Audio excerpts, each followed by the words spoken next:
And then we have the open space element, which kind of goes hand in hand with the conservation element. Because quite frequently, areas that are identified as the conservation element is important as open space. And so you look at purposes for open space, resource preservation, outdoor recreation. Do we have enough, not only ball fields, but places for people to just sit, have a picnic, fly a kite? Open space for health and safety. You can't build on it. Well, you could, but it's very stupid to build on an earthquake fault, or an area that's an ultra-high fire zone, or a flood zone, or some of you probably even pay flood insurance. And then open space for managed production of resources. That doesn't apply to us, but in some communities they have, whether it's logging or farming or whatever. Safety element. Once again, that goes back to open space. You can see how they all relate to each other. One of the first things that you do when you do your safety element is you map your hazards. Where do we have them? There. Oh, you can't hear me at all? No. Okay. Safety element. You map your hazards. Okay. I'll just talk loud. You have your safety element, and you have to map the hazards that you have in town. Where's a high fire hazard area? Where are the earthquake faults? Do we have areas that are subject to liquefaction? For example, in Costa Mesa, there are certain areas that in an earthquake would just kind of melt and the structures would sink in, because once they start jiggling, it just sort of sinks together. We have and then you have to identify your infrastructure vulnerabilities. For example, if all the bridges in town over the freeway were to collapse, how would we serve the north side of Costa Mesa if there were an earthquake? Or other vulnerabilities. Do we have major water lines that could collapse? Do we have enough fire hydrants? Do we have enough fire flow? Are our water lines big enough to serve our needs in a major fire? And then you also have to address evacuation routes and your peak water need. If we have something happening where we need to get out of the place, fortunately we don't have San Onofre, but if you live in San Clemente, in your phone book it tells you where to go if San Onofre has a meltdown. First page of the phone book. But anyway, so what's our best evacuation route, and what are alternates in case that route becomes unavailable? And then we have our noise element. You identify your noise sources. In Costa Mesa, that would be traffic noise, freeway from both streets and the freeway. We have airport noise. We have firework noise, which we won't talk about. For a while, Pacific Amphitheater was a major problem in the community. I believe that's become more under control. But you identify your noise sources, and then you take steps and you develop policies and goals to minimize the exposure of your residents to noise. And basically, the important thing is that everything be coordinated.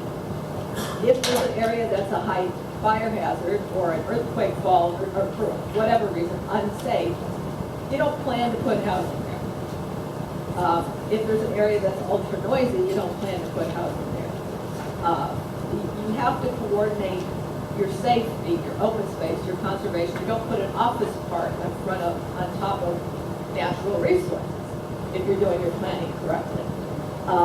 So it should all be coordinated. It's not the conservation element should be here with the land use element over here and no communication. Let's skip that. And then, hard to believe I do these kinds of things for a living. I usually do see the screen in front of me. And finally, the zoning has to be consistent with your general plan. Now that's under general law. So you can't have a general plan that says we'll have low density housing here, but then zone it for 40 units an acre. It all has to be consistent. Now under a charter city, your zoning and your general plan don't have to be consistent.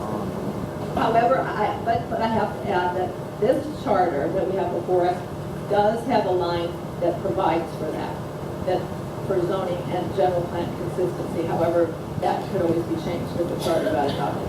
And then finally, there are no variants from a general plan. Now, you have heard recently, we've had a few items for the council where it's, well, we'll do the general plan and then we'll cover these other issues that people have brought up and their other concerns in the zoning. Well, the thing is, zoning, you could always have a variance. Well, under certain, if we have unusual circumstances, which in Costa Mesa maybe up square a lot. But you can get a variance from zoning. But you cannot, there is no such thing, there's no vehicle by which you can get a variance from a general plan provision. So therefore, if something is really, really important, it's important that it be in the general plan and not be referred to zoning. And and I'm sorry I didn't speak about it.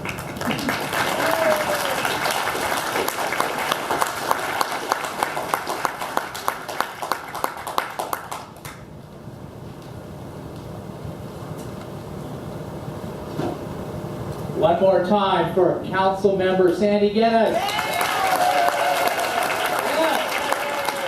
Now, I've got good news for you. You do not have to, if you have a question, a follow-up question, you don't have to take it back to the back, to the table. Because Cindy Brenneman here, to my left, will come get that follow-up question from you. So you write it down in your best penmanship, hold it up, and she will find you, move it toward the center or to the edge, whatever's closer, whatever's more convenient for you. Presenters. Perry Valentine is next. You ready for Perry? Presenters, can you hear me in the back? Can you hear me in the back? You've got to eat this microphone and talk loud into the microphone. It's an old karaoke trick, right? Don't make me do karaoke here, Perry. All right, let's give it up for Perry Valentine.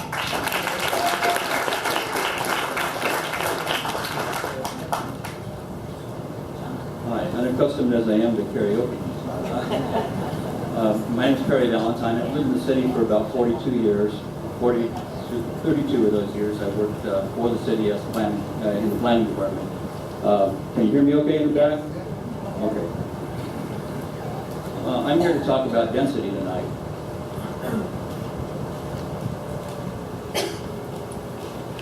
As you'll be able to see soon. There we go. And we hear a lot about density as we get into the general plan process in Costa Mesa. And there's a lot of questions about whether it's good or bad, or maybe a little both, or whatever. So I'm going to try to go through some of the things you might want to consider when you're trying to make that decision on your own. First of all, with just about anything we try to make a decision on, it's a matter of perspective. You know, where do we come from? How do we look at the issue? And in Costa Mesa, you know, it's helpful, I think, to look at the development of the city. After the Native Americans left and the Spanish land grants were broken up, we had large farms in the city, hundreds of acres of farms throughout the city, and of course some residences that went along with that. Those farms were later broken up into smaller farms, maybe half an acre, 50 acres, somewhere in between there, a little bit more residential development scattered throughout the city. And then in the 50s and 60s, we saw residential tracts being built. College Park, Mesa Verde, Mesa Del Mar, Freedom Homes, hundreds of homes being built in large areas that used to be vacant or farm area.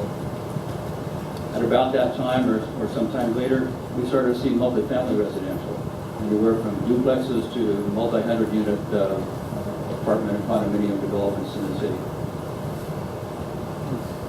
And now we're just about at build-out. With the exception of a few large properties in the city and a couple of scattered smaller ones, we're looking at any new development being redevelopment of existing properties where there's something old already on that.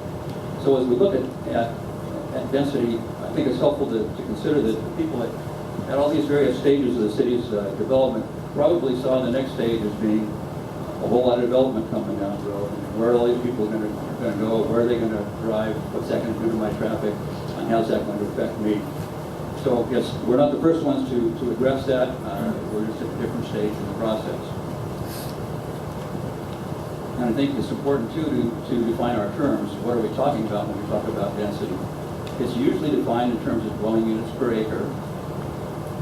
to about 7 or 8 units per acre, single family, 15 to up to about 15 units per acre, multifamily, medium density, 20 units per acre or more, starts to get into the higher density range.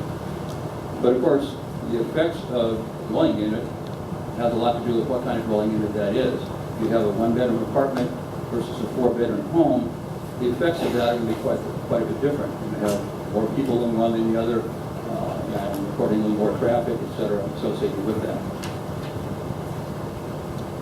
And the other thing that comes with density is building mass. Generally, you build high density by building larger buildings or smaller buildings closer together. And that affects our view of the city, our image of the city, and the amount of elbow room that we have or don't have anymore that we may have been used to. There are obviously some disadvantages to density. The more people you have, the more traffic you generate, the more noise you're going to have, and that needs to be considered. You get a little bit of a crowded feeling again with those, more buildings, larger buildings. You lose that elbow room that you might have been accustomed to.